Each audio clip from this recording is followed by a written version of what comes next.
Hello everyone, Assalamualaikum. Selamat tengah hari and good afternoon. I see there are 18 of us already here.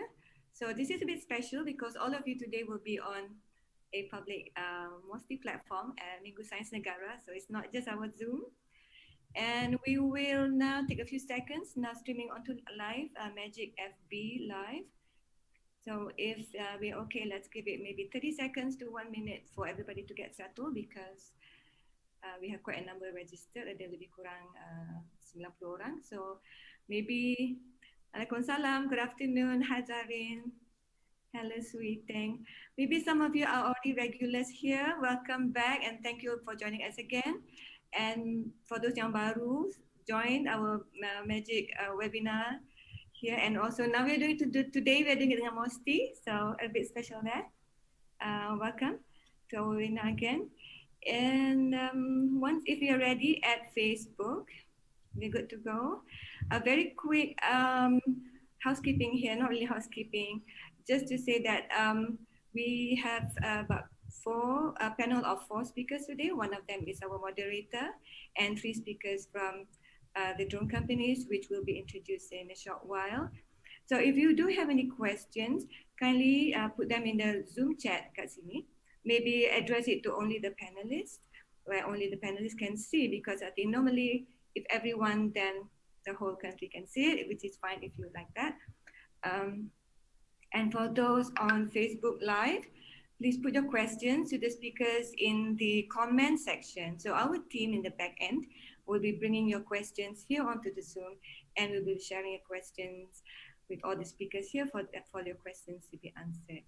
Okay, kalau siapa yang ada soalan tu nak tanyakan pada para panelis kat sini, sila letakkan dalam chat Zoom kat bawah, and maybe you can choose panelists only, and those yang kat FB Live, sila letakkan your soalan atau question dalam comment section, dan kami di belakang akan bawa your soalan kat sini kepada semua para panelis kat sini. So Alhamdulillah, we're all here. I am now happy to hand this over to our panelists and our moderator, which is Puan Muhammad Azari daripada Magic, who's leading the Tech and Innovation team kat sana.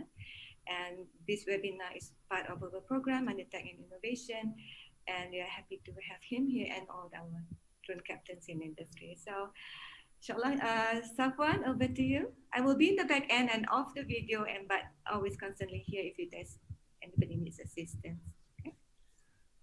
Okay, thanks Roslyn. Assalamualaikum. Good afternoon all. Apa khabar? Welcome to all the panelists as well as our attendees, participants to today's session. A bit about National Science Week. This is part of MOSTI's National Science Week, Minggu Sains Negara. It's one of the initiatives by MOSTI to drive innovation and creativity activities and projects in line with the National Science Technology Innovation Policy, 2021-2030. So just to give you a background, latar belakang tentang sesi hari ini. The theme is for science, for health, and this is to also amplify the role of science, technology, and innovation as the critical element in riding the new normal. Science has not only enabled to have the COVID-19 under control, but also encourage communities and societies to make the transition from to a more innovative and more transformative lifestyle. Is if let's say 1.5 years ago kita tak biasa in terms of penggunaan Zoom, Google Meet, Teams and dan segalanya, that now we actually see that this is part of our daily life. This is part of kehidupan seharian. And the chosen theme, which is Science for Health, clearly demonstrate the commitment and the role of MOSTI in terms of not just mengatasi all the pandemic, but also to drive the transformative nation for science and technology in line with the national STIE policy. Okay, so I mean itu sedikit sebanyak tentang the information of our session today. As you can see, is secara santai. Saya akan menggunakan bahasa Inggeris, bahasa Malaysia, dan Izzat terpulang pada panel juga. If they want to use English, they can speak in English. If they want to use bahasa Malaysia, by all means, use Bahasa Malaysia. We see the demographic of our audience here today.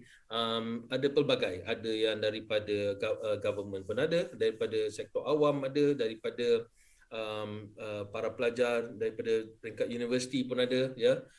Pengusaha teknologi, entrepreneurs pun ada. So let's make it a more lively session. Let's make it a very informative session that that you will gain something in terms of the takeaway for spending about 60 minutes together with us this afternoon. Sebelum kita before I hand it over to our panel, sikit sebanyak saya ingin berkongsikan latar belakang speaker. The speaker for today, we have number one, Muhammad Shafiq Saleh. Shafiq is the CEO of Asia Drone IoT Technologies and currently leads Asia Drone in spearheading talent development in drone technology in Malaysia. He's a tech enthusiast. He's also an executive committee member of Malaysia Internet of Things Association and a member of Malaysia Drone Task Force, 5G National Task Force, Bingkai Rancangan Malaysia ke-12 dan juga Primary Syndication Workshop for National Tech Talent Development Policy. Yeah, that's or you can call him Shafiq. Yeah, Shafiq, say hi. And then secondly, we also have Izham Zakaria. Encik Izham is a senior manager for business solution at Aerodyne, building talent through industry and government collaboration, and is a key role player in agriculture digital transformation. In pursuing his passion for talent development, he leverages on experience and technical knowledge to bridge the gap through design implementation of various national initiative and project. Mungkin kita akan ajak Encik Isham to discuss a bit tentang project Aerodyne, ya, di seluruh Malaysia. Actually Aerodyne, they are globally now, so we can even invite them to talk about their global project, their regional project, dan juga project-project di Malaysia. And the third speaker we have is Hao Yong Guan. Hao Yong Guan is the CTO and co-founder for Polar Drone. And Polar Drone is also a Malaysian drone company. All the drone companies yang ada pada hari ini are all Malaysian local drone companies, ya. And Polar Drone is the drone company that resolves industrial problem and they help improve efficiency, and not just efficiency, but efficiency at scale by using drone technologies to create sustainable future. So Yongguan's specialization is in drone flight operation and data processing. And he is currently leading Polar Drone's UAV hardware and software research and development. So Yongguan believes that everything can be achieved through hard work and passion for the work that they do. Okay, so I think now I'll give you a bit of introduction, yeah, and about the speakers today. So what I would like to do in the next about 30 minutes or so, I will give the speaker, ya, para speaker akan diberi lebih kurang dalam 10 minutes, 10 to 50 minutes untuk to do your introduction about you yourself, ya, about the organization that you're in, ya. So just a quick intro about Aerodyne, about Asia Drone, about Polar Drone, and then after that we will go into the question of relating to the theme of today, ya, Science for Health, ya, Sains untuk Kesihatan, dan juga we will discuss about sedang memandangkan banyak ramai juga para pelajar atau student involved in today's session. Maybe kita zoom in a bit in terms of the future of talent, yeah, in the area of drone and drone related technology, yeah. Okay, so which are the speakers you want to go first? I keep it open to do the introduction. Okay, I nampak Shafiq senyum dulu. Okay, Shafiq. I hope you don't mind. A quick introduction, about 10-15 minutes about yourself, and then also about the company you represent, what you do, yeah? Something that you want the listeners to know. Silakan. Alright, thank you very much. Sorry. Can you guys hear me? I hear you, but the suara dia agak perlahan. Agak perlahan ya. Okay, now better. Now good. Now better. Alright. Okay, so Bismillahirrahmanirrahim. Assalamualaikum and very good afternoon to all the audience and to the viewers out there lah. So like what Safwan has informed you guys, so saya pun akan berbicara dalam bahasa Inggeris sikit, sebab berdasarkan demografik yang saya tahu bahawa ada daripada kalangan student, entrepreneur, yang entrepreneur sebenarnya. Right, so nama saya adalah Syafiq, saya adalah CEO kepada Asia Drone IT Technologies. Syarikat kami adalah syarikat locally yang kata apa memang local providers lah, which is we provide talent development program. We focus on the talent development program for the, and then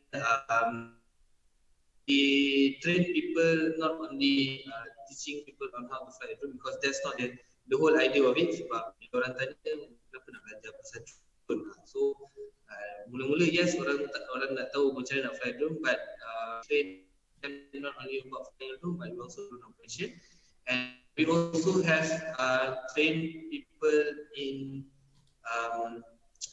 the application itself. So we have trained people in the drone maintenance and repair, customized drone, and then in the air saving, in precision agriculture, and many more. And yeah, so for the last 2020, I think maybe the last 3 years, we have trained more than hundreds to 600 operators out there. So tak semestinya orang train orang terus jadi power, tak. Basically dia macam bila kita train orang untuk jadi robot ni, dia sama macam kita jadi driver kereta. So after you be trained, then you have to train your skill. Very frequently lah. So we have maaf Syafiq, your video. Sorry Syafiq, your voice tu ada lagging sikit ya. So just making sure that you please check your ni balik. Tadi I know we speak okay. Lagging tapi ada suara tu ada lagging sikit. Dia tenggelam timbul. Ya. I think is just to inform our viewers and our listeners out there. Dia kena cakap dekat sikit dengan phone. Okay. So I hope now the voice is now better. Cuba dulu, kita cuba dulu. Teruskan. One, two, yes, no. InsyaAllah should be okay. So we have more than 100 people in the operation, so on the station lecture. So kalau saya tengok kita dah train dari berbagai background lah, daripada university student ada, government bodies dan sebagainya. So that's a little bit about our company, and we are the first in Malaysia that actually gain certification from Pembangunan Kemahiran untuk Kemahiran Malaysia drone SKM level 2 dan level 3, and then juga ada tuan yang tinggi credential lah drone program. Sikit drone kita punya website lah. Alright, so saya handle so far. Yeah, okay. Minta maaf tadi I think the Syafiq your video was frozen and your suara tu tak berapa jelas. Tapi I think this is I've been untuk para pendengar, para all those of you who have tuned in, just so that you know, it's to be fair to Asia Drone. I've been working with Asia Drone. I've been working with Syafiq and Datuk Sri Ganesh for a number of years right now. Yeah. So just to also nak berkongsikan dengan semua that they have actually been very active in the drone talent punya development since 2017. Yeah. Mungkin some of you dapat tangkap apa yang Encik Syafiq tadi, bagus. Kalau tak, saya cuma nak ulangkan sikit ya. So the drone talent certification program ni dah berjalan daripada tahun 2019 ya. So they are also I think the one of the occasion Yang Amat Berhormat Perdana Menteri have also visited their center ya, which is around Jalan Ipoh. So they have a 7,000 drone training academy and also 1,500 square feet drone site office in Medini 6. So I think this is also very new. Just I think that is something that I would like to share with everyone here. They are not just active in terms of from the drone side, the training side, talent development side. Yeah, okay. So I think it's just so that kita semua faham and understand in terms of lebih baik on Asia drone. So I will also now move to our next punya panelist. Can I invite Izham? Can you share a bit more about you, and what you do dekat Aerodyne, and also maybe to the listeners yang belum pernah dengar nama Aerodyne. I think just highlight in terms of how far advanced Aerodyne has grown nowadays. Silakan, Izham. Okay, thanks, Safwan. Right. I hope my audio is clear. Right. Good. All right. I think you did a quite comprehensive some introduction juga tadi tu. You introduced me quite detailed. I pun tak tahu apa nak cakap lagi. So basically, I'm Izam. I'm with Aerodyne, and Aerodyne is basically a company established about 6 years ago, right? So I think kebanyakan drone company pun memang baru lagi lah. It's a new technology. It's a exciting time for us, all the drone players. And basically we started off back in 2014. Masa tu starting buat inspection and things like that, and video. So as we grew, today we actually operate in about 35 countries, and we have about 11 regional offices around the world. Alhamdulillah, Aerodyne is a Malaysian global company right now. Right. On top of that, basically we focus a lot on critical infrastructure inspections. Kalau macam contohnya, kalau zaman dulu, I'm not sure your generation biasa dengar tak langut-langut naik kan. So kalau dulu TNB ke apa, dia kena buat inspection, dia kena naik panjat tiang semua kan. So we introduce this drone services for all our customers lah, not only TNB and telco companies. So the beauty is, example for telecommunication towers, and you can actually do the inspection. You can cut it down from 3 days to 1 day, and then you can do a lot of time saving. It's much safer, so that the rigger will only go up, climb the tower only if there's a problem. And then we also basically we're not just a drone company. We are also we like to look at ourselves as a DT3, drone technology, data technology, and digital transformation company, bringing value to our clients. Right? So what we provide to them is basically an end-to-end solution to actually help in changing their entire business process aligned to technology. Right? So yeah, maybe that's start from myself.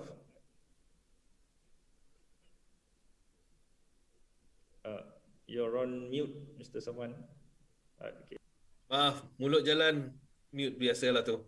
So I've also known Aerodyne sejak Aerodyne was in some other, I think about 5 country, 5 negara. So now and masa tu masih dekat Filio Damansara, office kecil je, dia terpisah. Satu tower sini, satu tower sini, satu tower sini. Sekarang ni siapa yang kenal Aerodyne, if you go to Cyberjaya, you go to the end part of nearer to Magic, about 1 kilometer away from Magic, hidden behind all these pokok-pokok besar tu, you will see sort of a Aerodyne campus. So I think certainly Encik Kamarul has done wonders to the growth of Aerodyne. I think it also has made Malaysia very proud. But I think our next speaker also, in terms of the company they represent, Yong Guan, who represents Polar Drone. Polar Drone also have been very, very active. I've known JX, the founder of Polar Drone, since also about the same year I kenal Aerodyne. So I will pass to Yong Guan. Yong Guan, if you can share a bit more in terms of yourself, also in terms of Polar Drone, what the areas that Polar Drone has ventured into, and maybe also discuss in terms of how you have expanded. Over to you, Yong Guan. First of all, you guys can hear my voice, right? Yep. Cool. Yeah, cool. Yeah. So I think good afternoon, everyone. So first of all, it's very thanks for the invitation for Encik Masti to have this webinar today in conjunction with Minggu Sains Negara 2021. So it's all my pleasure today to have this session with Shafiq from Asia Drone IoT and Izam from the Aerodyne so Shafan as a moderator to share more about the drones tech industries. So think like just Shafan has mentioned some introduction by himself, but I will just go through just a brief. My name is Yong Guans. I'm the Chief Technology Officer in Broadrun. So mostly actually focus more on the tech developments and then also product development, so project stuff. So graduate from aerospace engineering background, so I have few experience like in UAV development, and also kind of more specialized in remote sensing, and also currently we're actually also building our own agricultural drone product for the oil palm industries. So just to give a slight background about our company, actually, Florence is like a Malaysia drone technology startup based in Malaysia. Actually, we started like 4 years ago, mostly focused on bringing and integrating the drone solution into complex industrial environments, for example, in agricultural industries or maybe in oil and gas or survey industries. Yeah, so and then is like actually through our incorporations, we actually believe that drones should not be only seen as a recreation tool, but it can also be a advanced tool, or it can be an opportunity actually to drive a change to the current manual industry where industry rely on a lot of manual workflows. So we actually currently more on like we actually since last year August we actually launched a lot of few products incorporate with like for example our agriculture spraying drones called Orotas. They actually used to spray pesticide in oil palm industry, but at the same time you also is able to spray in the other crop area like paddy or even like pea farm area. And on top of that, actually, we also have come out our products more on the software product that support this this spray drone. Mostly it's more on data recording analysis so that it made our users more able to manage their data efficiently. Yeah. So in general wise, I think we are also more on like focusing in like product sellings, because ourselves, we actually are the DJI enterprise sellers in Malaysia. So we actually provide also for enterprise drone sensor and analytic tools to our customer. With that actually mean that we actually have a much more bigger capacity and ability actually to manage a bigger scale of project. For up to now, actually since the start of our incorporation, we actually managed to map up around 800,000 hectares of the lands, and mostly we actually do more area mapping and also help our client to collect more data and provide more insights or information in their lands. Yeah, and on part of that, actually, finally, actually, we also have a training academy arm called Drones Academy Asia, EAA. Actually, is more focused more on like provide trainings and also teach all the new drones pilots or maybe some individual that keen to know about drones. So in Cyberjaya, so currently actually we're based in Cyberjaya, and actually we have over like 20 acres of dedicated land. That one is more specific for sandbox testing of drones. Yeah, so I think generally this is about myself and our company. Okay, thank you, Yongguan. So I can see that already they're already having some question there from the public, but I do not want. I think we have a plan in terms of what to discuss today, in light of the topic of health. Yeah, so we're talking about drone and healthcare. So I want to pick the brains of our panelists today. Kita berbicara a bit more in terms of how do you see the role of drones, yeah, and in the area of healthcare. So it could be something that you are doing right now, yeah, Aerodyne, Polar Drone, or Asia Drone is doing at the moment, or it is something that you see and you can share in terms of what you're observing. Okay, so can I will go back to start off with Shafiq. In terms of what are what you can share a bit more from Asia Drone and the work you do with healthcare. Silakan. Alright, so I hope the audio become better. So now when we talk about science to kesihatan and how drone can tackle problem or situation in kesihatan or in the health. So normally I will always go to the root cause. Saya akan pergi kepada the problem statement. Technology exists to solve problem. So first we have to identify the problem.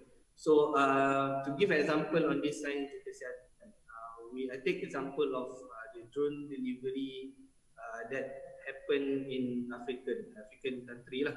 So to name it, the drone company that is Zipline.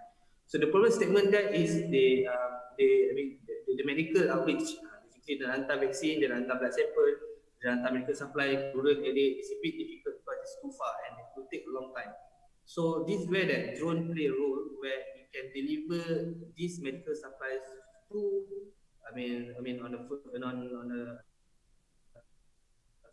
the shorter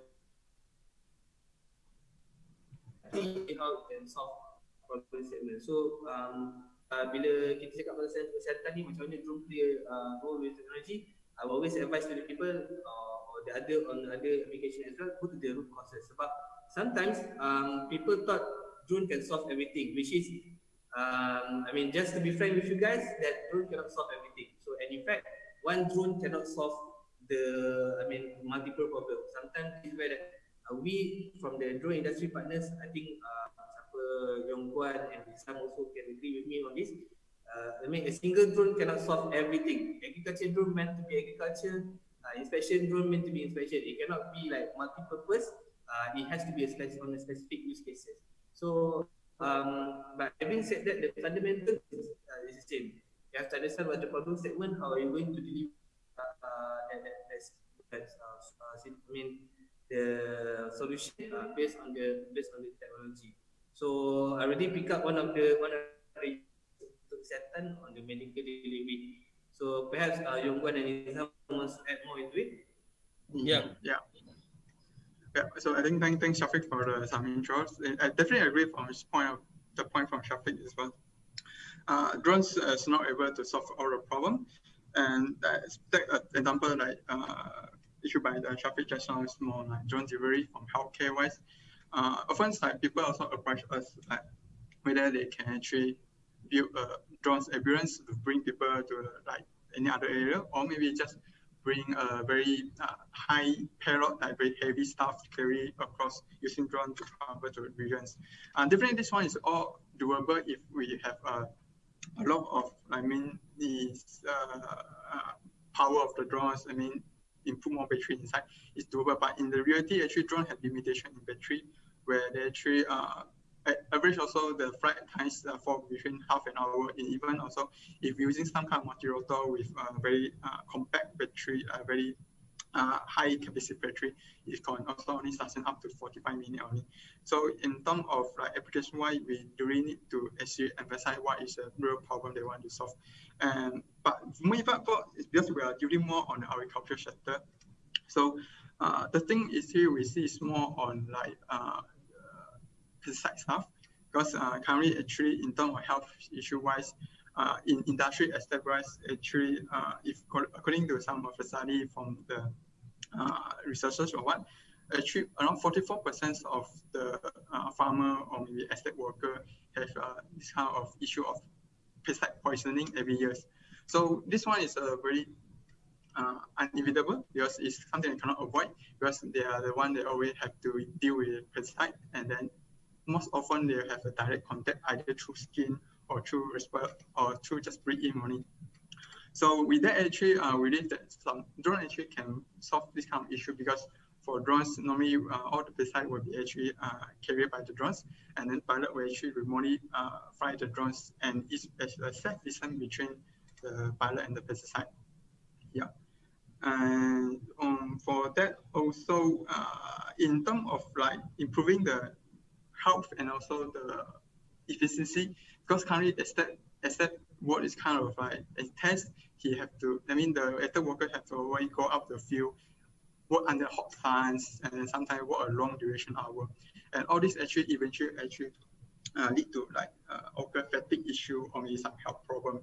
And if through the automation by using drones, we believe that actually it can lessen the burden of the worker, because when the drones, in theory, in practical, actually we actually have deployed our drones across many other estates, and based on the estate feedback, if they want to hire one guy's maybe workers to spray lands, normally they took up to 2 to 3 hectares per day.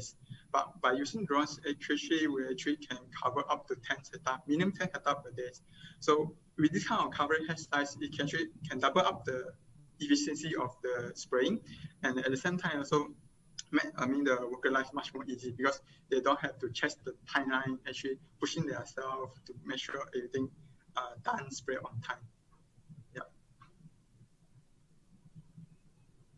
Right. Yeah. If we talk Go about into it, yeah. health tadi ni, if I'd like to bring everybody back to the first time we started MCO during March last year, and so I think that was when we really deployed drones. I think Aerodyne, I think also together with some other drone players at the time, we created with PDRM to actually ensure the guidance of SEO. So in a way, willing new technology to actually make it used for in bidang kesihatan and pematuhan kepada PKP. And so that was one game changer as well lah in when it comes to enforcing regulations for the pandemic at that time, right? So on top of that, after that, now we are still doing that in some manner. But I think both speakers, Shafiq and also Yongguan, did also mention about drone delivery in the what do you call that, last mile delivery, right? So Aerodyne, what we're trying to do right now, we're working with several parties, right, from the pharmacy punya industry, from the delivery punya industry, to actually look at how we can actually help, especially for blood supply delivery. Contohnya we're doing some POC in Sabah to see actually when there's a demand for blood for emergency. Contohnya kalau ada ibu mengandung bersalin tumpah darah, we can actually send that supply emergency using drones. Then quite recently we're also talking to some parties for pharmacy. Apparently in the rural areas of Perak, sempadan dengan Thailand, Greek semua tu, for medication to arrive to klinik kesihatan actually takes about 5 hours on land and then on boat and then another a couple of hours on 4x4, right? When we examine the actual straight distance is actually just about 100 kilometers. So there are actually drone solutions that we can actually develop together with the Ministry of Health actually to actually reduce because the package of drugs ubat that they want to send is just 5 to 7 kilos, right? So there's actually already possible solutions that we can actually do that, and then reduce the cost to a fraction of it, right? So yeah, that's the optimizing the health services for especially the underserved areas and community lah, right? So yeah, that's one point. Thank you, Sam. I think it's just that I think a lot of the cases memang sekarang ni, if we were to study, especially dekat area bandar, there you have very good road infrastructure. It's easy to get from point A to point B, walaupun ada traffic jam sikit, but it's just easy. But if we're talking about rural areas, perkampungan, pendalaman, where you need to actually hantar the medicine, ataupun information, surat ke apa kan. This is where if you take the drone itself, point to point, you can actually draw a straight line. You don't actually have to follow the curvature of the earth, the road punya ni. As long as it's safe, especially in the rural areas, you can draw your waypoint straight line. You can generally have at least 50% or more in terms of savings, in terms of time and cost, and also life. So I recall during the early days also engaging with Aerodyne, you have a mantra. Of course, the other one is you have a few mantras actually. No fuss, no drama, just deliver. That's one. Better, faster, cheaper, and safer. That's another one. That's how close we are to Aerodyne. So we know actually all of the drone companies here as well. We are very close with all of you. We have been tracking in terms of how you grow for the last 2.5 years. I can see that you have grown amazingly, in terms of speed, in terms of size, and then in terms of the solution that you are developing. So in coming back to in terms of the area of health tadi tu, this is definitely something that we are working with our regulator. Ya, mungkin ada sini yang juga drone, pengusahawan drone atau drone entrepreneurs. You would know that one of the biggest issue or challenges that we face is regarding regulation. Yeah, but alhamdulillah, I have to say, after working in this area, in this sector for the last 2.5 years, the regulator and the people that we work with, the punya pendekatan and our collaboration has improved tremendously. Yeah, over the last 6+ months. Yeah, working with our Civil Aviation Authority of Malaysia atau CAM. Yeah, under the leadership of Captain Chester Wu and his team of drone task force, Captain Nakila, Encik Fadil, Encik Nazrul, Encik Amin, right down to dia punya corporate comms person Anis and all. So we also get to know them very, very closely, and we are working hand in hand in terms of the introduction of even the recent Civil Aviation Directive. Yeah, the CATs, that comprise 3 elements, which is the remote pilot training, the CAT for special for agriculture, and the CAT also Civil Aviation Directive for special project, including beyond visual line of sight.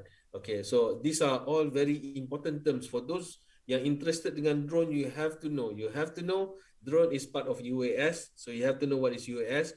You have to know what is UTM, unmanned traffic management. You have to know what is VLOS, EVLOS, BVLOS as well. Yeah, visual line of sight, extended visual line of sight, and beyond visual line of sight.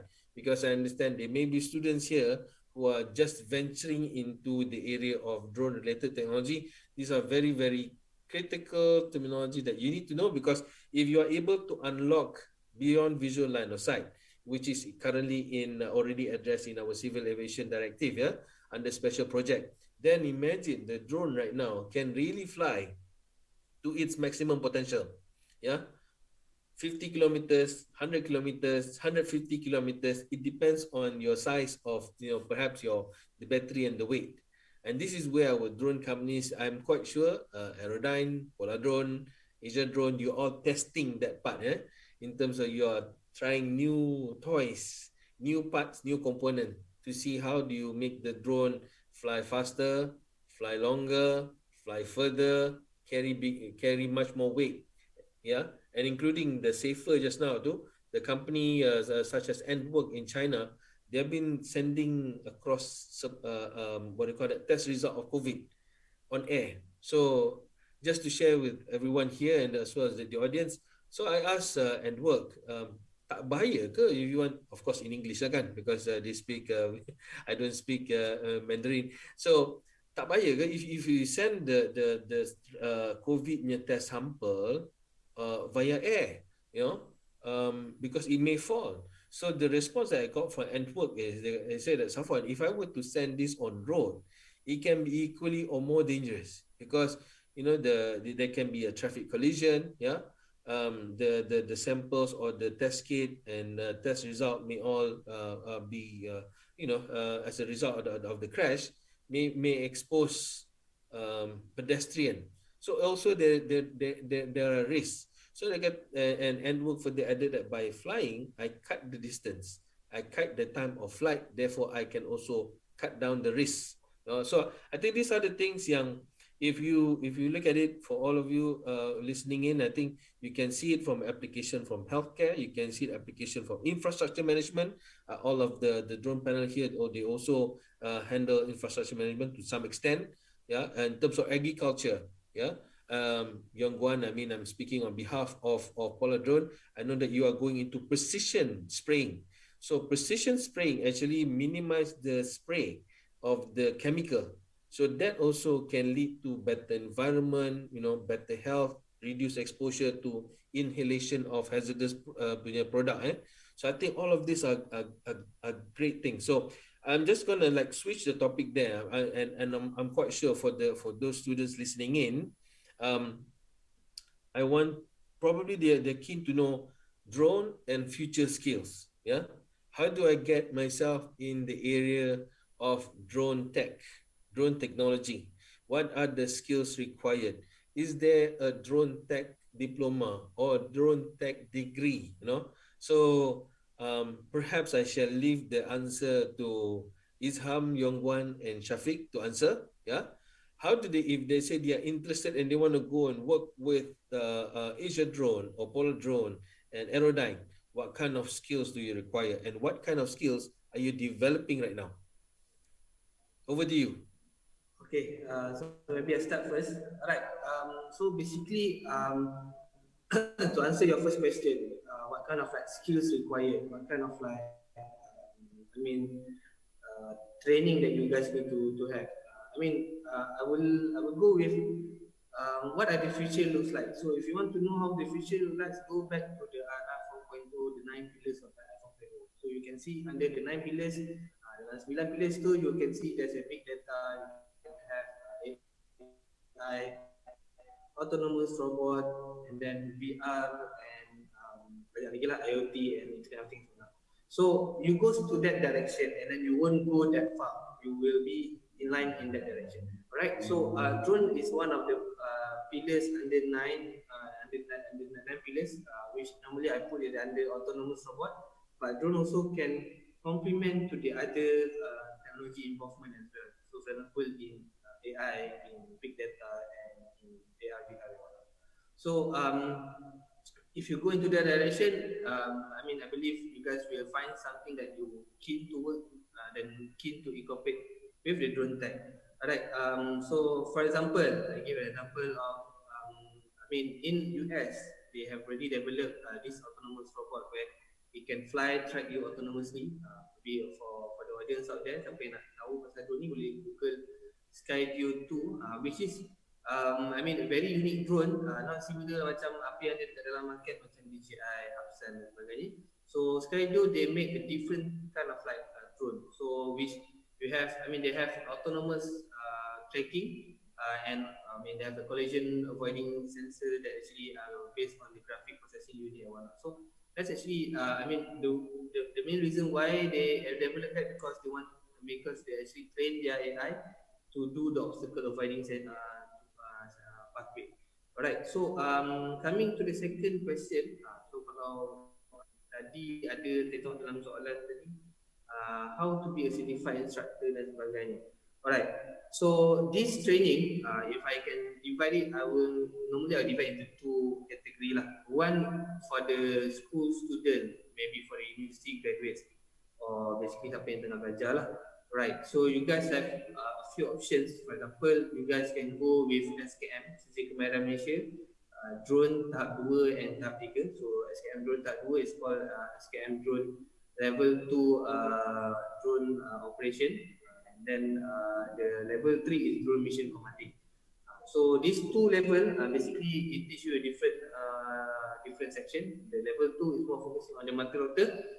Multi-rotor ni basically yang ada 4 motor, 4 propeller, atau 6, 8 tu panggil multi-rotor lah. And then level 3 we are more focusing on fixed wing. So fixed wing ni basically yang bentuk macam aircraft.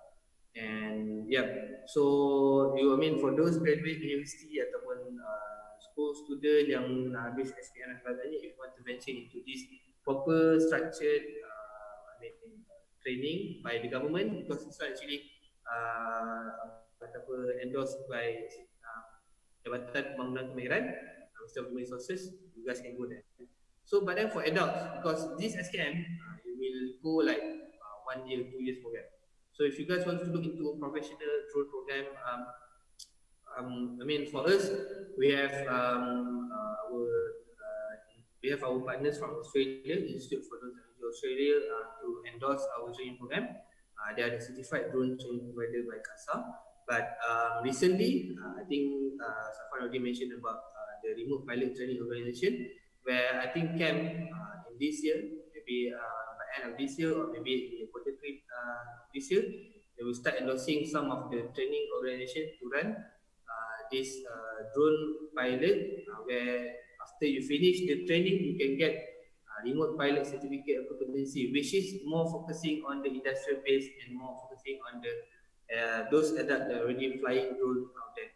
So yeah, I mean, I really put that and that two pathway. If I can add a little bit more, so for those school student, university grads, kalau tak tahu mungkin IR 4.0 tu macam besar sangat. Let's divide into three main area. One, if you guys, this is what I will normally tell to the, I mean, to the school student, to university graduate and whatnot. If you guys love to go outdoor, dia tak suka duduk dekat dalam office ni, apa jenis-jenis yang suka outdoor, adventure sebagainya, go into the drone operation side. You guys will be go into the professional drone operator because you guys will go into various field. You guys can go into agriculture, inspection, oil and gas, TMB, nak kata nak hike bukit, nak nak mendaki bukit dan sebagainya, tempat yang mencabar, go for the profession to operator. You will find various side there to fly drone and to capture data. But then for those who are in more favor, for example, dia suka custom build, dia suka buat customization, suka modify, lagi-lagi yang suka modify motor, kereta ke, basikal ke apa kan. So maybe link your interest into the drone assembly maintenance repair, because in Malaysia, okay, I have to say this, I mean, even though we have local, I mean, even though we have product as a main product out there, but it's actually catered generally for the global. Kita pun ada restriction kita kat sini. So, for example, drone cannot fly in a heavy rain. So, let's say if we have Malaysian that can develop drone that can fly in heavy rain or slightly heavy rain, so masa kita ada masalah banjir setiap tahun, terus banjir. So, if we can develop that kind of like drone to assist those jabatan tahanan awam to do the search and rescue, for the bomber to do search and rescue, so then we don't have to wait until the rain stop, then they can start flying drone to do the search and rescue. So for those who have like those interests like modification sebagainya, go on the drone assembly, maintenance, repair, because you can customize a lot of drone. Macam I mentioned just now, one drone cannot fit every purpose. So, and then if let's say you guys more into the data side, suka bermain dengan programming, suka bermain dengan data, graphic, and then numbers, statistic, look into that data. And so the most common one out there will be on the area mapping, area surveying, and I think like Yongguan, Poladun, Aerodyne, and even from our side and our partners as well, and the other drone company as well, they all already start looking into AI, because data dah banyak lah collect, tapi untuk kita analyze one by one manually, it will take a lot of time. So this is where that people already start looking into AI to make sure that all the big data that they already collected can be analyzed in a faster manner. So in summary, to those in the graduates, in fact, working adults ke ataupun professional, if go into your interest, I already mentioned just now, on the drone operation, on the maintenance, repair, assembly, customized drone, and also on the data side. So yeah, I end my point here. Thank you, Shafiq. I think you speak on behalf of the drone community. Yeah, Yongguan and Isham, I can see them nodding all the time when you speak. Yeah, because essentially that's what they do. I mean, drone is not just about flying. Even in fact, I recall the other day when they discussed, we still need drone accountants in drone companies. Yeah, we need HR people in drone companies. Some of drone companies that I've met, contohnya they employ geologists, geoscientists as well, because they are doing road mapping, tengok ke cerun and whatnot. And then they are working with Kementerian Kerja Raya. So there's definitely a lot of skills. But again, I'm going to throw this to Yongguan and Izham. I'm aware that you only have about 8 minutes left. If you want to add on in terms of what are the skills that you notice, it's up and coming, and you can something that you can advise to those listening in, pursue those skills in terms of to get yourself into the area of drone and drone related technology. Silakan, Yongguan or Izham. Okay, so I will start with my end.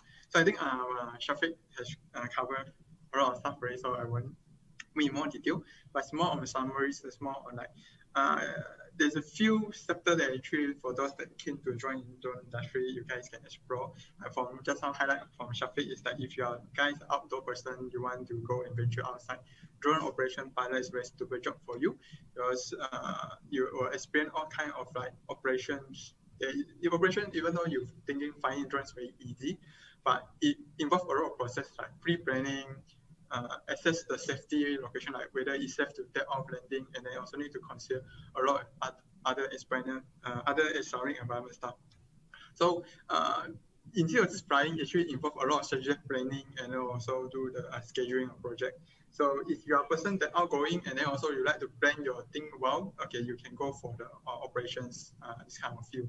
And then if you are more an IT person, so more you like to computer build some simple what, then actually in drone side, because we also currently building our own drone system or what, so we actually also actually recruit some of like engineers or the IT guys that specialize in the probably the firmware or maybe E&E stuff, E&E or aerospace or mechanically graduate or engineering graduate to build the system together. So it's really more on like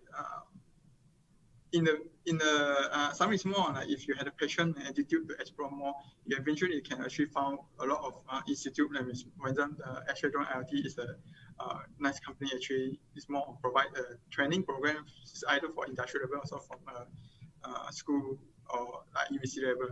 On top of that, we also have academy partners, Drone Academy Asia also. They actually provide a similar course also syllabus for those people or individuals that keen to know more about the drones industries.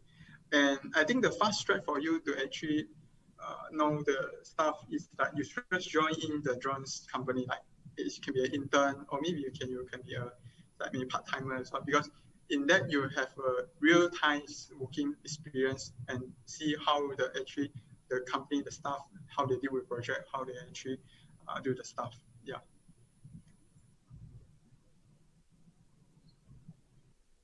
Thanks, Yang Guan. Izham? Yeah. I think Yang Guan and Shafiq explained a lot about how it is to work in a drone company. Myself pun sama jugalah, senasib lah kita. You can actually go masuk sawah padi, masuk hutan, and you can actually be anywhere. And being in Aerodyne, with the no fuss, no drama, just deliver ni, you can actually be deployed anytime. So you without notice. So that is basically the reality of drone industry. You can actually go anywhere, and then but if I could actually wrap it up, and I mean, how do students in particular would like to see or how would, if they would like to target to be in the growing drone industry, because if we look at where the market will actually go through next, it will always be AI, right? So from piloting drones, I bet in 3 or 5 years time, drones will be fully autonomous. Of course, depending on the regulations of a country, right? But we hope to go there.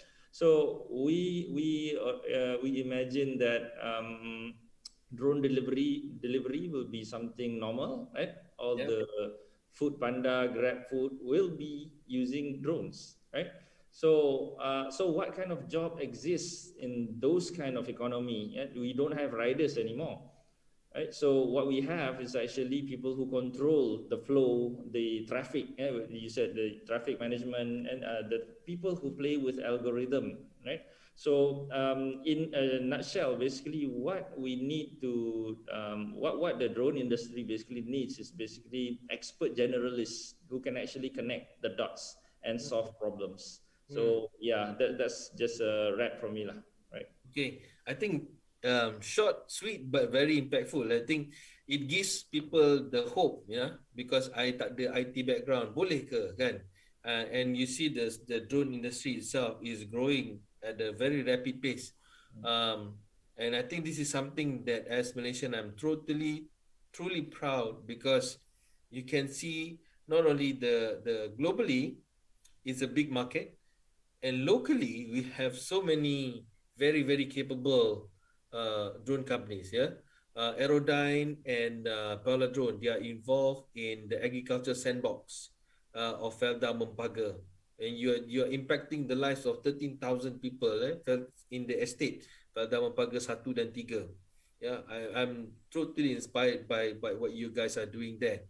Asia Drone, with the drone and robotic zone in Medini 6, siapa-siapa in the area of Johor, area of Melaka, wishing to focus on the area in terms of drone, you can go to Medini 6. You have the collaboration between Iskandar Investment Berhad and DHL. They are building a drone and robotic punya zone. Yeah, it's a city where you can actually play with drones, you can play with robots, you can play with technology. So there's certainly a lot that we can actually look forward to, especially on the new generation. I am here just as speaker to communicate, to share with you a passion which I found about 2.5 years ago. Yeah, and then with the help of the industry, Alhamdulillah, we were able to grow the market. Yeah, from maybe a handful, maybe about close to about 8 companies.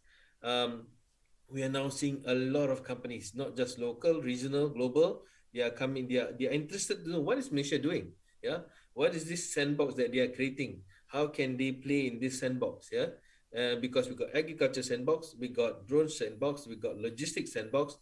Inshallah, in the future, we get energy, healthcare, education, manufacturing. Yeah, and all requires the application of robotics, automation, and drones. Yeah. So this is definitely an area which I would like to get all of everybody to like celik with the drone. Kita ada celik drone, yeah, so that when you talk about drone, this is not just about toy. It's not about photography. It's a lot more that you can do. So we got a couple of seconds, beberapa saat lagi to go, yeah. I have really been blessed, to be able to talk to Izham, Yongguan, and Shafiq. Truly like inspired by what you do. And hopefully, if let's say people out there, they want to listen and want to know a bit more, please let us know so that we can have another session. It's 3 o'clock, yeah? And we would like to say thank you to all again. And I shall pass it back. I think that's the end of our session today. Yeah, short, 60 minutes. I hope it has been impactful. Thank you very much, everybody. Yeah, Assalamualaikum warahmatullahi wabarakatuh. Dan selamat petang. And have a good weekend. Back to you, Roslyn. Thank you very much, Safwan, and thank you very much, of course, all esteemed speakers, Shafiq, Yongguan, Izaham, for being with us and sharing and giving a lot of useful insights that certainly will help a lot of people here and out there towards their future or even, So those in the community, do let us know. We have a Facebook group for the online academy. If you like another session like this or any programs on drones or any course that you would like us to deliver, and we will certainly look into that and make it happen for you, inshallah.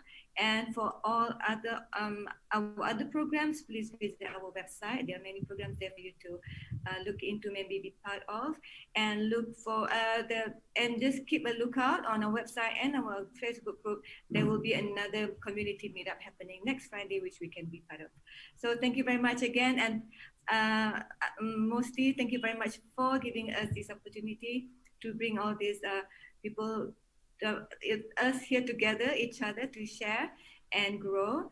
And inshallah, we hope to be working with you again and everyone here. Everyone on the back end also, thank you very much.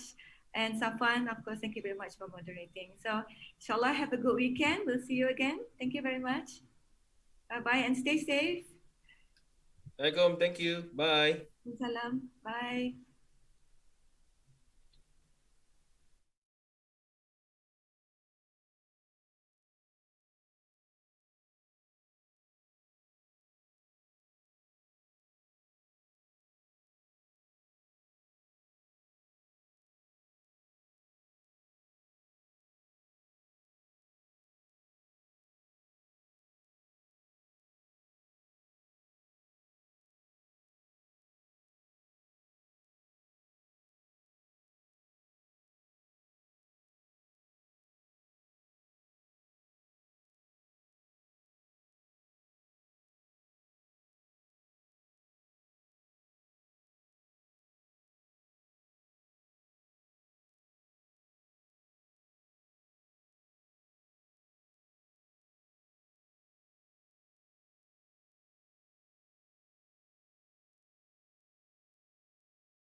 Hi, good afternoon. Welcome, everyone. Okay, first of all, I'm sorry that currently my PC camera is not working at the moment.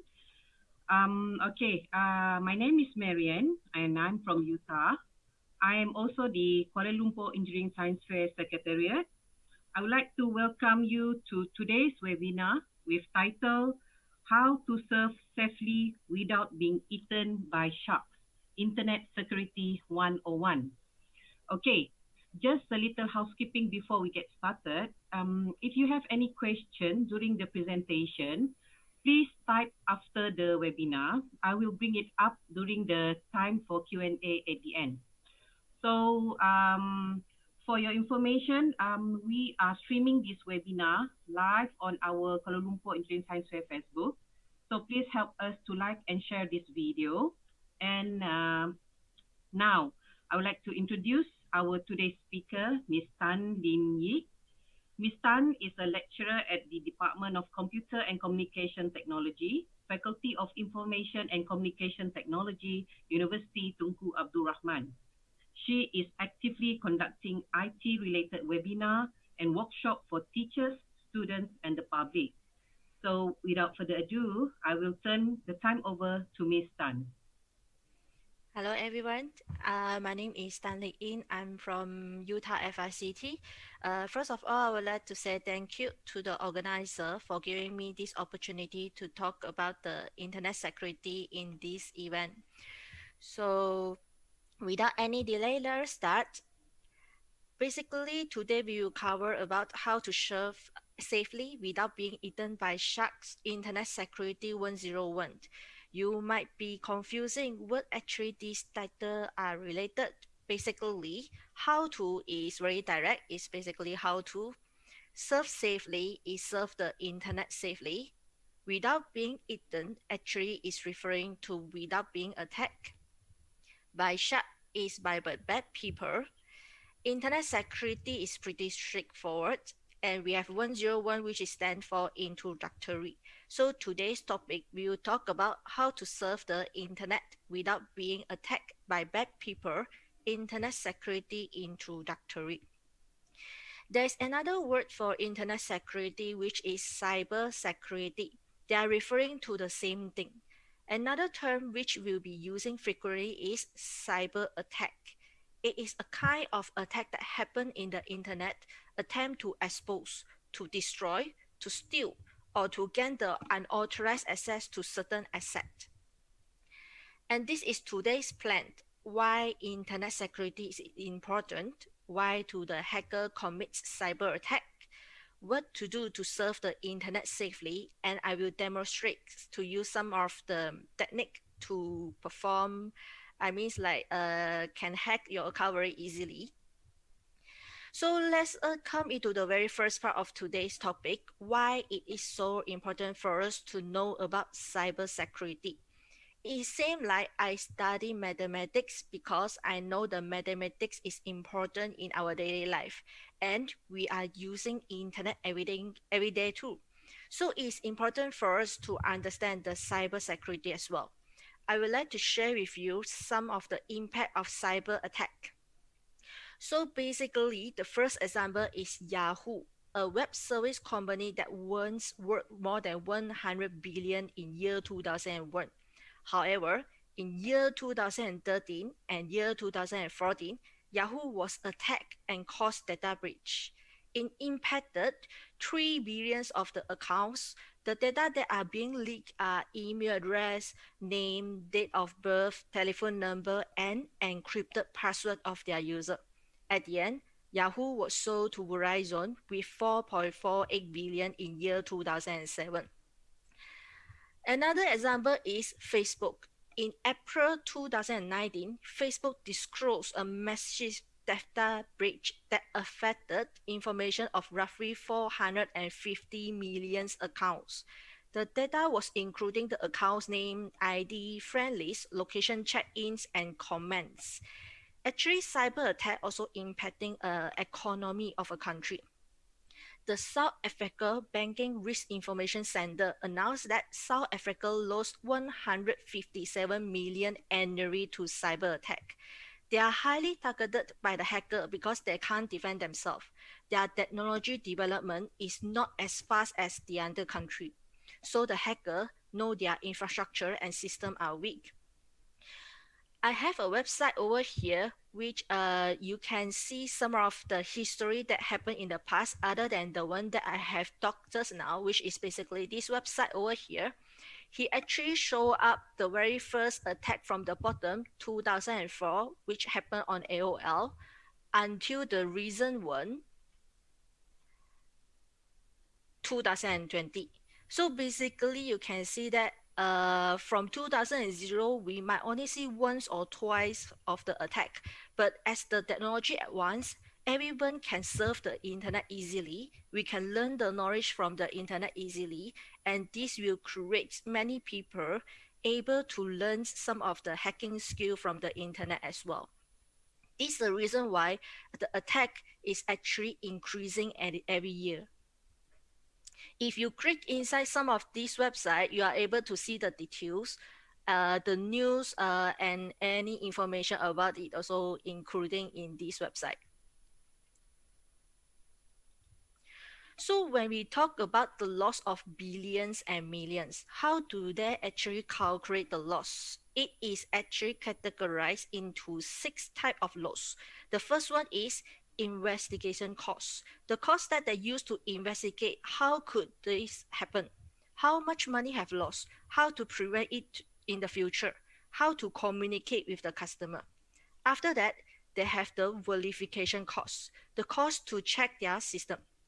And then they have the restoration costs, the cost to put back the system online so that they can continue their business. And then we have the compensate cost, the cost that to compensate the affected user. Do you know Nintendo Switch? They are famous with Pokemon, Animal Crossing, and recently the Monster Hunt Rise.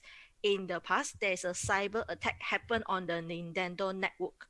Some of the users receiving bills from their credit card because the hacker logged into their account and purchased the game to play. So the Nintendo will need to compensate the loss of their user. Other than that, we also have the value of loss, which will caused by the company when it is performing the investigation, verification, restoration after an attack. They can't run their business online. And last but not least is the future loss. Oops.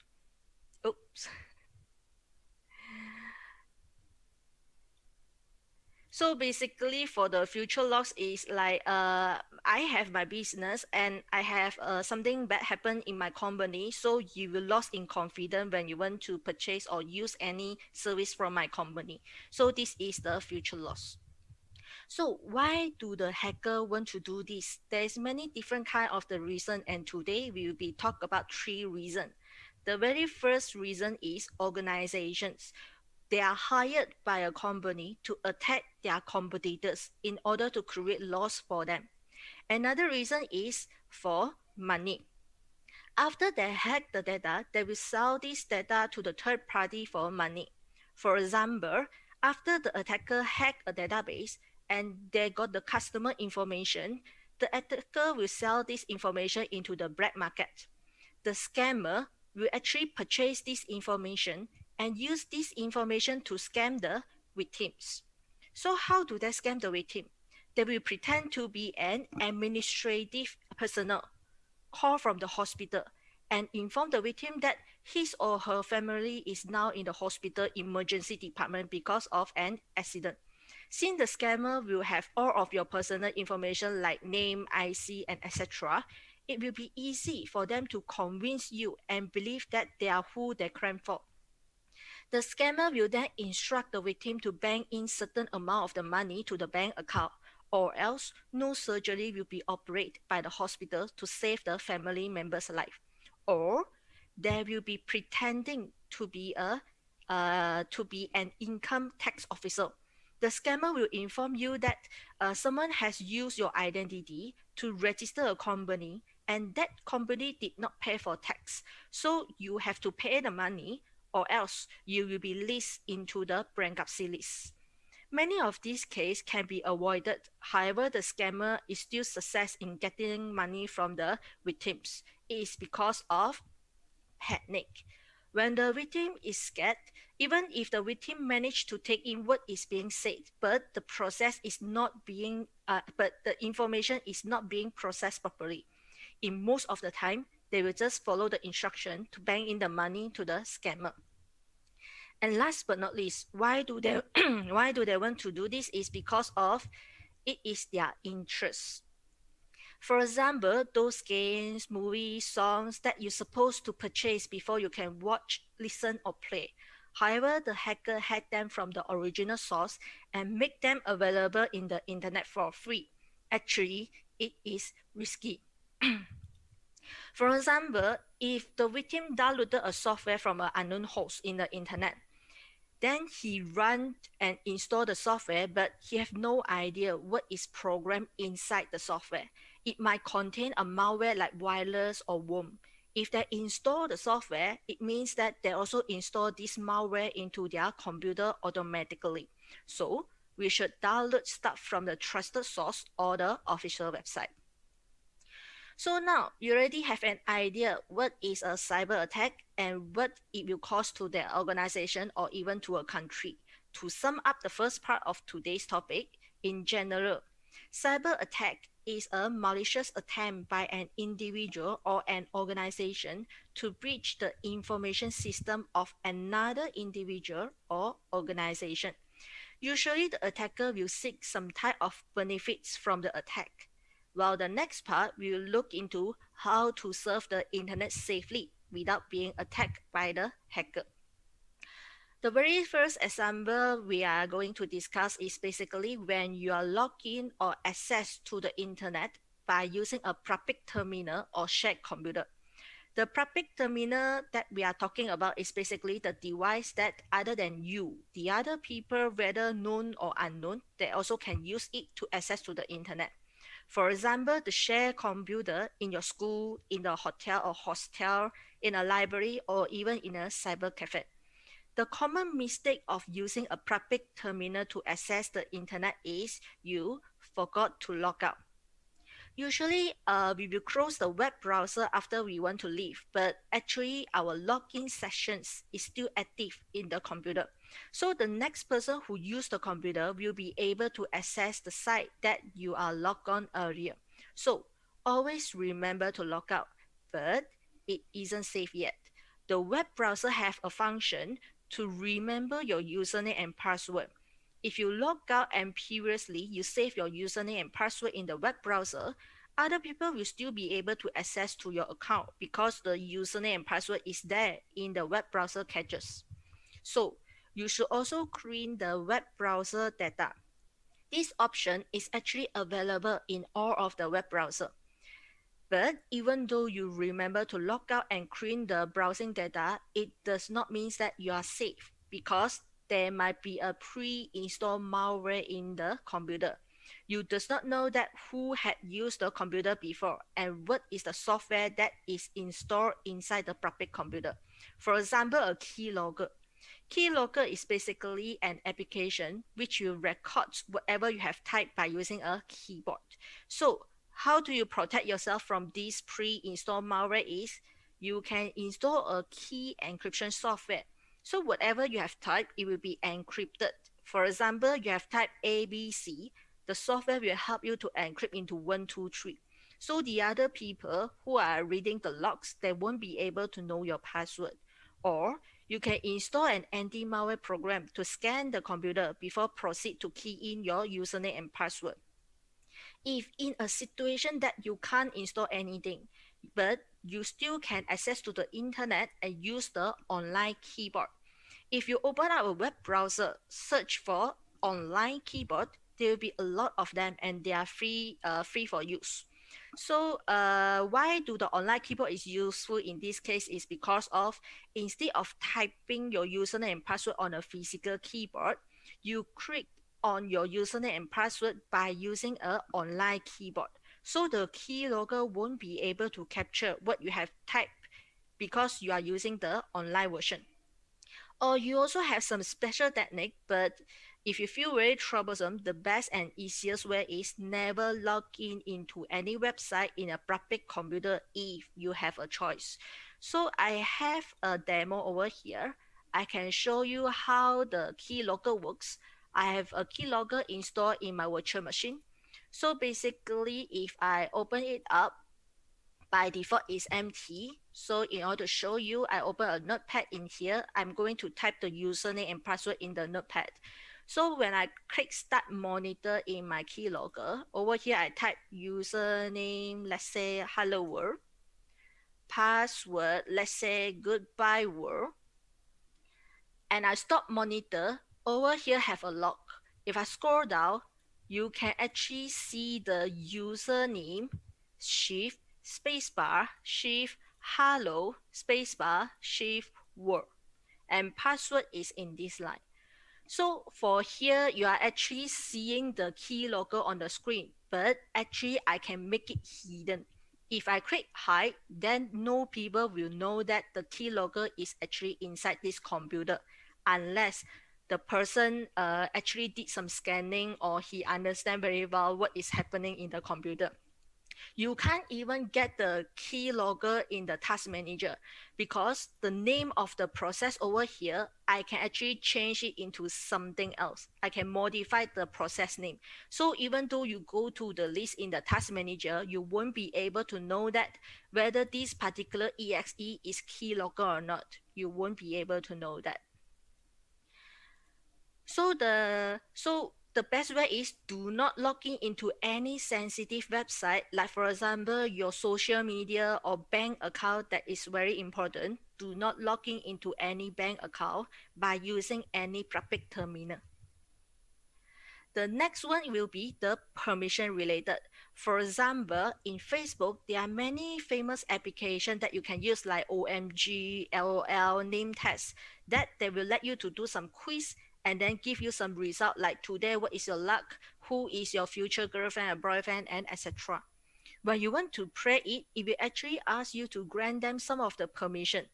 Many users grant the permissions to the application without checking what has been requested by the application.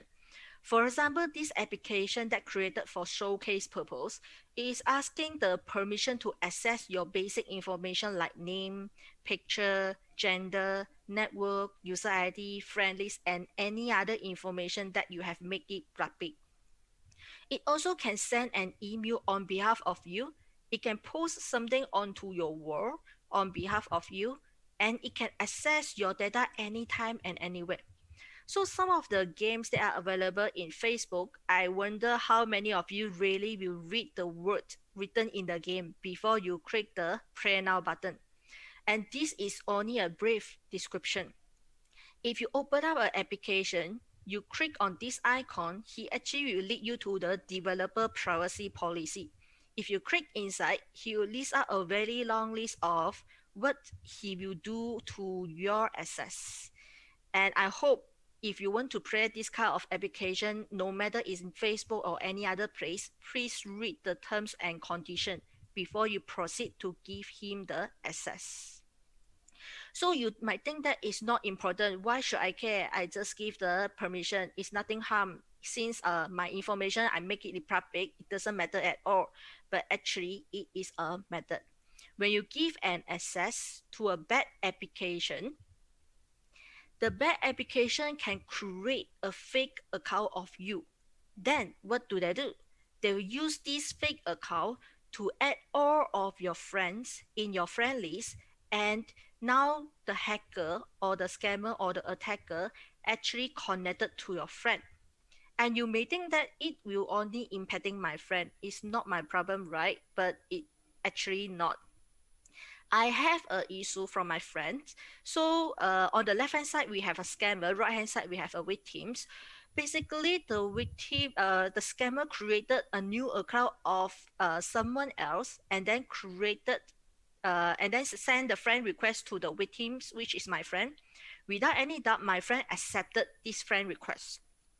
And then what will happen next is the scammer will tell my friend that recently I have attended a competition. I need your vote. It's very simple toward me. You just need to give me your phone number, then it's done.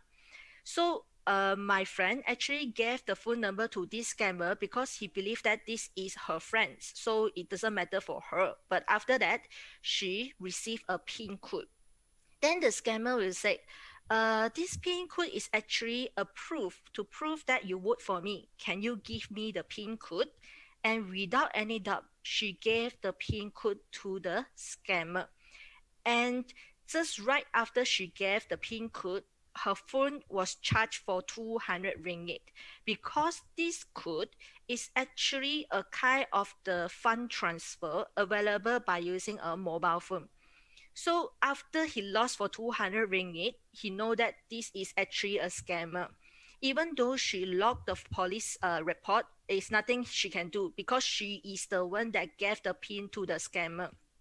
She need to bear the responsible by herself. So the money is gone.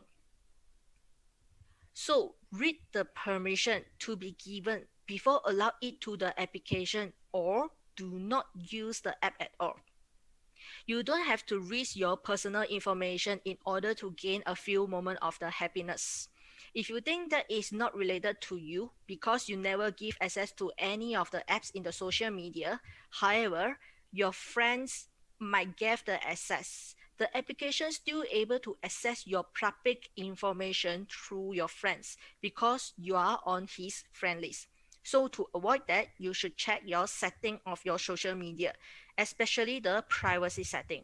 You can change it into only the friend can see your information, but the public cannot see at all.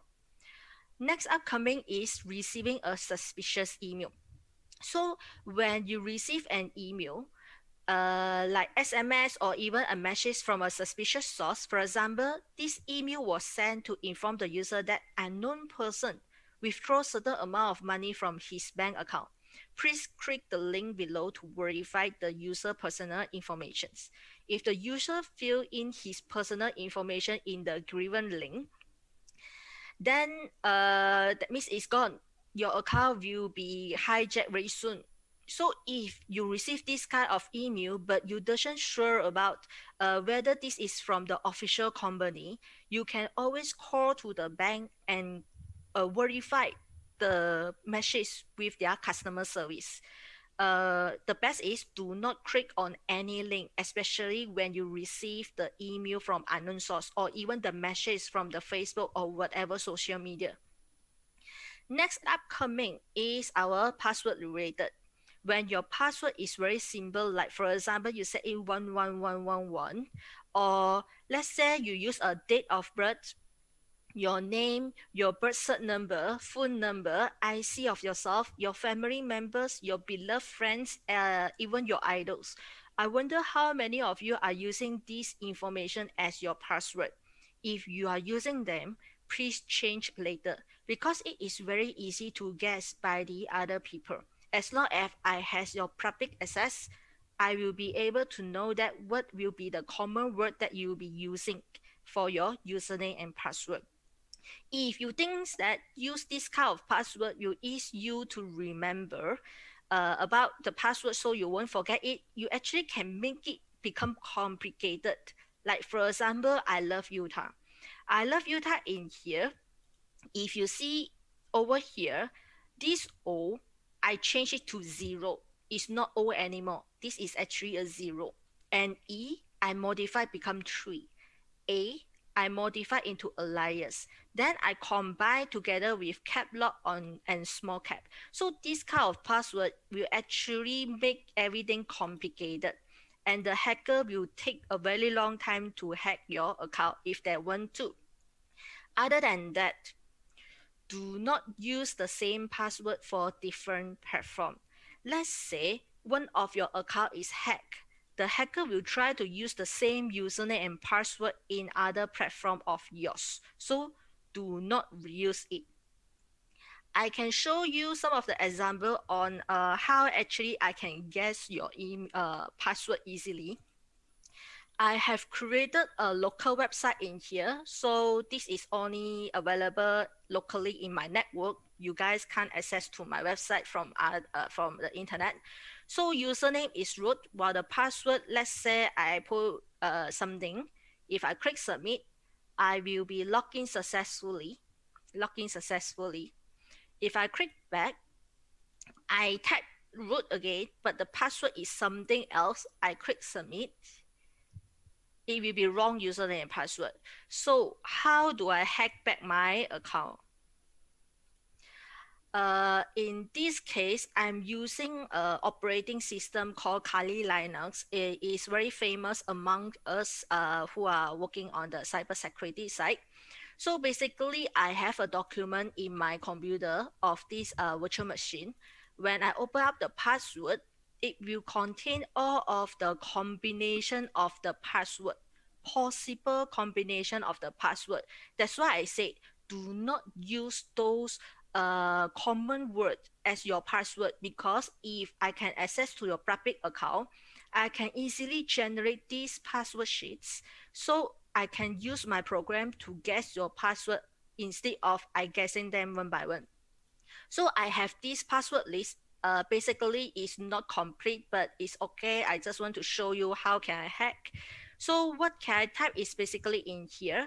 There are many different kind of the program I can use to crack the username and password, but this is the easiest one that I am using is Hydra. I know my username is password. I know my username is root. So this is same like I know your Facebook login is actually your email account. Then I don't know your password, but I have a list of password in my computer that I can use it to guess. So I host my own website in my own IP address. I know that this website is posting a form by using a HTTP. I also know that this is the document that will check my username and password.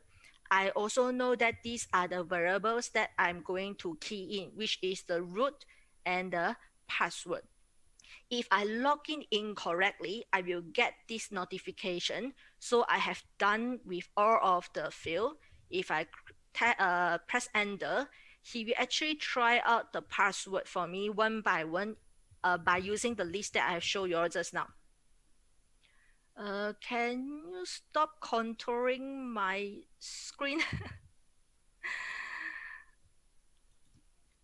So now he got my username and password. So the host, this is my own IP, the private IP address. My username is root. My password is 123456.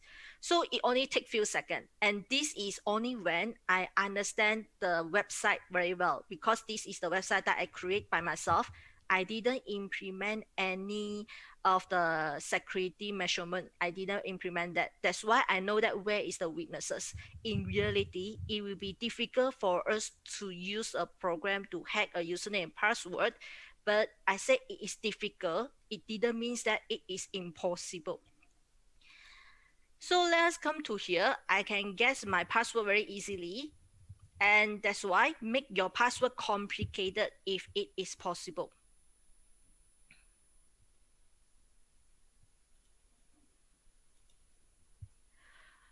So after that, let's come into the posting information in the social media. Basically, we all want to share our happiness in our daily life, and we always check in any social media. But actually, when you check in your social media, you are actually telling the people that, hey, I'm not at home now. As you know, thief always visit the house when the house owner is not around. If you really want to share your happiness, you can always check in later, or you can check your setting so that only people or your friend list can see your check-in detail. But the best option is just don't share it, or you can share it later. Another one is where you want to post the sensitive information in any social media, like for example, your credit card informations. After so many years, finally you got your very first credit card and you are very excited. You take a photo of the front and behind the credit card and post it in the social media. After a while, you receive a very long bill, because with the information on a credit card, the people can use them to purchase anything from the online store. So think before you post. Or if you really want to post this kind of happiness in your social media, at least you conceal the sensitive information. There are some cases that happening on the people, especially the YouTubers, they snap some of the video that recorded their surrounding housing area without concealing the neighborhood. At the end, people or even the stalker or attacker hanging around their housing area because they know that you are staying there. So always think before you share anything on the social media, or at least conceal some of the sensitive information. Let's sum up how can you surf the internet safely without becoming a target of the scammer or hacker. First of all, remember to log out. Remember to clear the browsing data. Remember to use this kind of the technique to secure your username and password if you are using a public computer. If best is, do not use a public computer or a shared computer. If you want to grant the permission, you need to read through the terms and conditions first, but the best is still do not grant the permission to any application. Do not react to suspicious email, messages, or SMS or whatsoever. Use complicated password combination. Check the social media privacy setting. Do not reuse the same password in different platforms. You can check in later, or the best is do not check in at all. You can conceal some of the sensitive information before you posting it into any of your social media. And last but not least, think before you post. Actually, the company or even the social media or even YouTube or whatsoever, they have some of the mechanism to help you to secure your account. So don't be worried. The one that frequently used by us is actually two authentication factor. It is a method to confirm a user claims identity by using a combination of two different methods. For example, when we want to withdraw some money, we have the ATM card. ATM card is the first authentication, while the second authentication will be the PIN code. Let's say I'm using Boost Pay to pay the money. I log in into my account is the first authentication. PIN code that I have to type is the second authentication. Even online banking transaction, we need to log in the first authentication and we will receive a one-time password by using the SMS. This one will be the second authentication. For Facebook, also will have this function. After you log in, if the Facebook server detect that the login is actually not the device that you always use, it's a brand new device that never logged in into your account before, then he will trigger an alert to you. And in most cases, he will actually deny the access unless you verify that this device is actually yours. Then he will proceed to allow you to access to the Facebook. So though this can actually be activated in your security and login part, then use two-factor authentication. You can click edit to modify the configuration inside. But no matter how, I would like to say nothing is secure on the internet. When we are connected to the internet, we are basically connected to the whole world, and the whole world is connected to us. Although the companies try their best to implement different kind of the security options for us to prevent any unauthorized access, but not all of us also have this kind of knowledge. Or we think that it is not important, where we'll become so lucky, hacker will not attack me. But actually, when something bad happen on us, then we'll regret why we didn't do our best to prevent it from happening. So prevention is better than cure. If unluckily you are now targeted by a scammer or a hacker, do not scare because you are not alone. You can always discuss with the surrounding people who are close to you, get their suggestion on what to do next.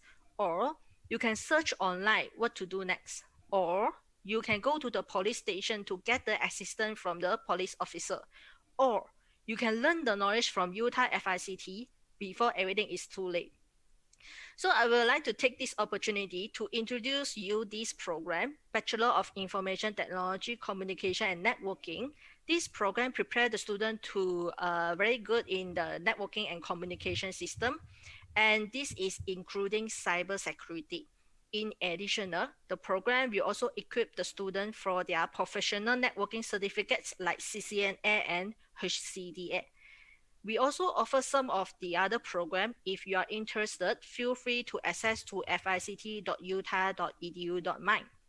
So today, we have learned about why the internet security is so important. Why do the hacker commit cyber attack, and what to do to serve the internet safely.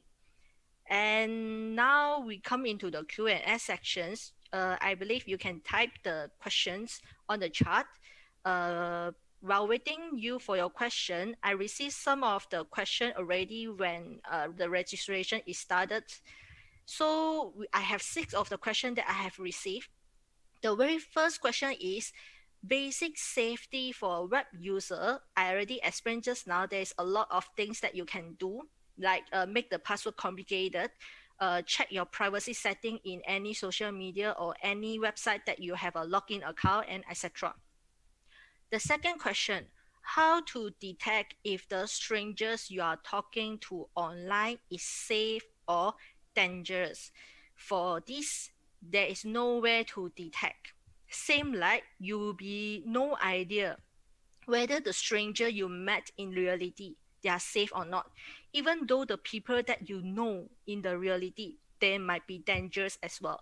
See, in reality, you also cannot define. How can you define the stranger that you are talking online is safe or dangerous? There's no way to do that.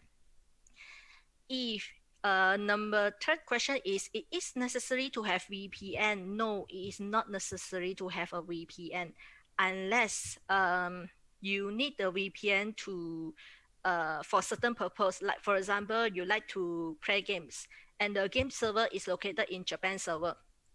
But the connection from Malaysia to Japan, it might be rerouted to very far, so that the latency is very high, means that you have some delay.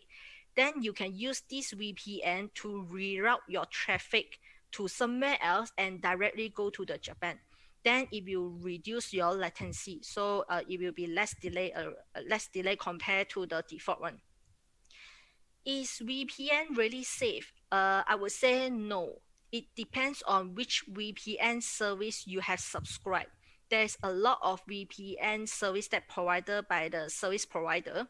You can actually go through and find the VPN service provider that you think it is safe. But again, you have no idea what is happening behind the network. It's very complicated and I can't explain that in this webinar. So if you are interested, welcome to Utah FICT. Number 5, need to download apps for this webinar? No, because I'm not going to teach you how to hack, right? Number 6, what sharks are most likely to attack? I would like to say depends on your luck, because by default most of the sharks, might be all of the sharks, will like to attack. Depends on the target and their status. If they are hungry and you are there, they will just attack you. But if they're full, doesn't want to eat any meal anymore, but who knows, they want to have some snack. So it's very depending on the shark, but not us. To prevent yourself from being eaten by shark, is the best way is do not go to swim in the sea. So do you have any other question?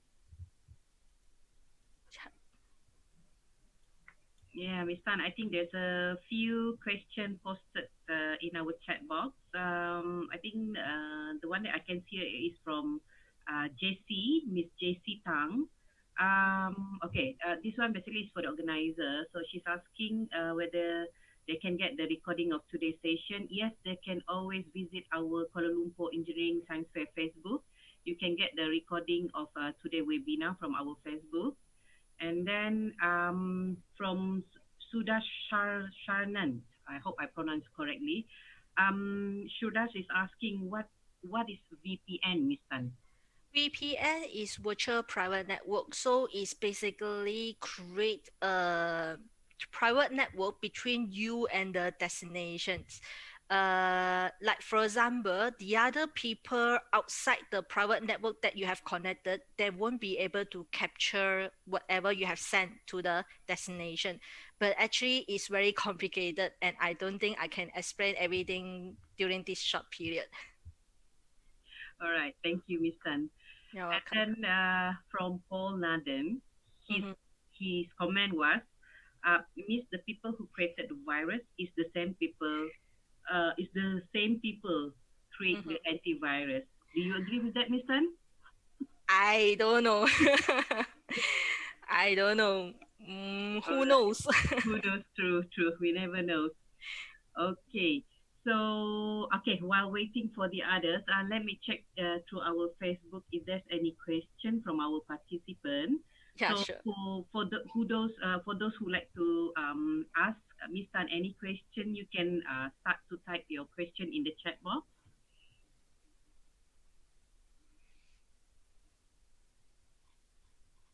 All right. Okay, we can see here most of our participants. Thanks you for the info shared. And then, okay, we have this one question from Ethan. Is there a sign in and sign? Okay, there is. We will share the sign in and sign up form with you in the chat box later. Ethan, thank you. And then,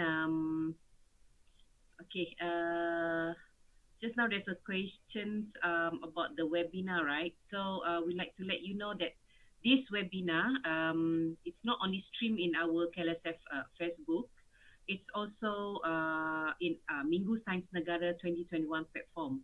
So you can watch the video again in the platform that I just told you.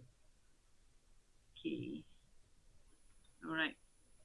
So we wait for a few minutes, Miss Tan, if there's any question, yeah? Hmm.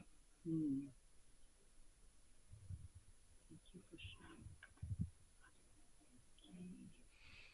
So for our participant, please check at the chat box. Our secretariat has posted the sign in and sign out form for you to fill up. And there is also a feedback form. We hope that you can help us to fill up the feedback form so that we can use your feedback for us to improve our future webinar. Okay. So there's no other question here.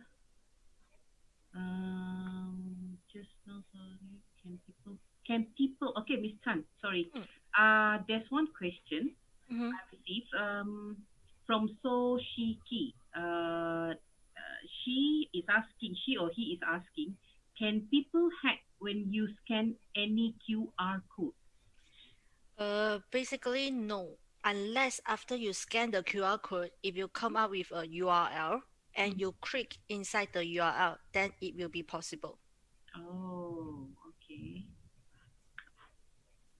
So currently can be safe because currently wherever we go, we have to scan the QR code, right?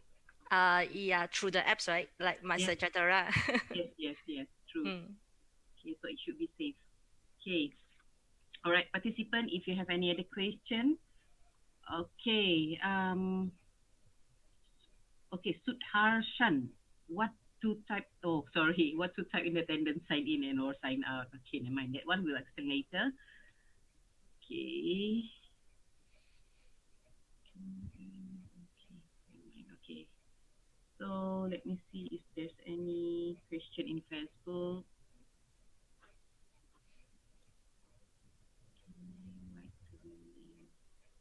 Okay. So from JC, how about online games? How What? about the online games? Yeah. What do you mean by online game? I mean Yes. like online game. Then.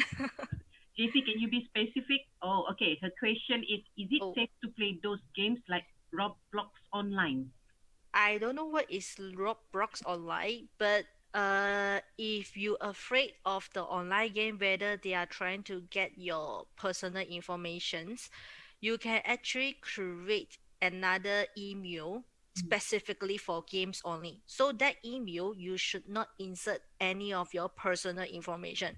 Whatever games that you play, you can use that email account. So even though that email account is being hacked, it's nothing lost for you because that is not your personal account. All right. Okay. You are welcome. So far we have no question from the Facebook and from the MSN platform. Mm-hmm. Okay. So for our participant here, if you have any other question, if in future that you like to check with Miss Tan anything related to today's webinar, you can always send her an email. It is in our screen now. Any Q&A, you can send to Miss Tan at tanly@utah.edu.my, or you can also post your question in our Facebook. We will forward it later to Miss Tan for her to revert back. Okay. So if there's no other further questions here,